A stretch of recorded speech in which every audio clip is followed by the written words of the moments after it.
Apakah nanti ketika keterima SNBP secara otomatis akan dapat KIP kuliahnya atau keterima di KIP kuliah? Tentu catatan kita yang pertama, teman-teman yang punya kesempatan, punya peluang untuk mendapatkan KIP kuliah ketika nanti diterima di SNBP adalah teman-teman yang telah mendaftar dengan alur yang benar, yakni mendaftar di SNBP sampai finalisasi dan juga mendaftar di websitenya KIP kuliah sampai klik daftarkan seleksi yang tenggat waktunya telah ditutup pada tanggal 27 Februari yang lalu. Artinya yang klik di websitenya KIP kuliah dan nanti akan tersinkronisasi, mereka-mereka lah yang punya kesempatan untuk dipanggil oleh masing-masing kampusnya ketika sudah keterima di SNBP untuk kemudian diproses ke tahap selanjutnya mengikuti seleksi KIP kuliah, entah itu nanti hanya ngumpulkan berkas,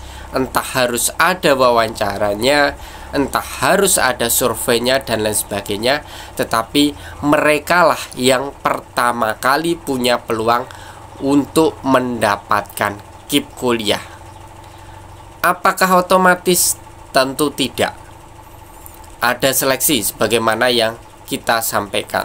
Namun tentu tidak semua kampus seleksinya akan ada wawancara, akan ada survei. Barangkali cukup dengan kalian mengumpulkan berkas saja. Itu bergantung pada sisi kebijakan yang diambil oleh kampus untuk menyeleksi KIP kuliahnya. Lantas seberapa besar peluang teman-teman yang selama ini keterima di SNBP sudah mendaftar dengan benar? Apakah peluangnya lebih besar dari SNBP ataukah sama saja? Jadi kalau merujuk pada pengalaman di mayoritas kampus ya, dengan asumsi kuota, dengan kuotanya 200.000 secara nasional, maka bisa dikatakan bahwa teman-teman yang keterima di SNBP adalah teman-teman yang peluang keterimanya di KIP kuliah nanti cukup besar, bisa lebih dari 95% peluangnya untuk keterima, asal apa? Data yang dimasukkan di website KIP kuliah valid, jujur, tidak mengada-ada, dan ketika nanti klarifikasi, diverifikasi oleh pihak kampus, itulah kenyataannya, dan tentu masih dalam kategori tidak mampu, kecuali memang mungkin gajinya sudah ketinggian, tidak masuk kualifikasi, sehingga harus dicoret. Kembali dengan asumsi kuota 200.000 itu, kita bisa katakan hanya sedikit kampus ya. Tentu ada kampus yang tetap masih kekurangan kuota KIP kuliah, yang itu potensinya nanti yang di SNBP sudah dikasih alokasi kuota sekian, yang SNBP dikasih kuota sekian, itu ada. Tetapi kalau merujuk pada 2022 atau 2021 dengan kuota KIP kuliah 200.000, itu angka kampus yang kekurangan kuota KIP kuliah agak sedikit.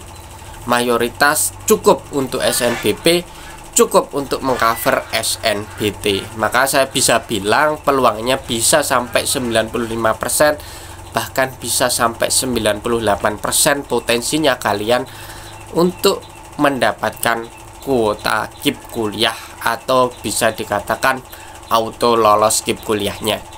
Hanya saja mungkin nanti habis pengumuman di 26 Maret itu, belum tentu nanti di April, belum tentu di Mei itu kalian sudah dapat kabar kalian lolos atau tidak. Tetapi yang pasti setelah pengumuman itu, segera ikuti alur tahapan informasi seleksi KIP kuliahnya. Seleksinya seperti apa yang harus dikumpulkan dan lain sebagainya, itu wajib kalian ikuti. Ketika kalian tidak mengikuti ya auto tidak lolos. Biasanya pengumumannya bahkan bisa sampai September, bahkan bisa sampai Oktober, November, atau bisa bulan 6, bisa bulan 5. Itu bergantung pada tahapan seleksi di kampus kalian masing-masing. Jadi sabar, mungkin nanti teman-teman yang keterima di SNBP akan kena PHP agak lama, nunggu statusnya, KIP kuliahnya keterima ataukah ditolak.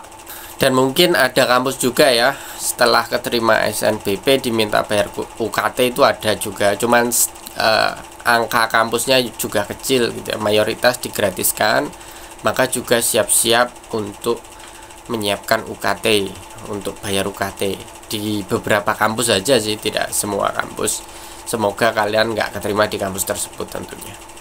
Itu yang ingin saya sampaikan berkaitan dengan peluang teman-teman yang bisa keterima di SNBP untuk dapat KIP kuliah 2024.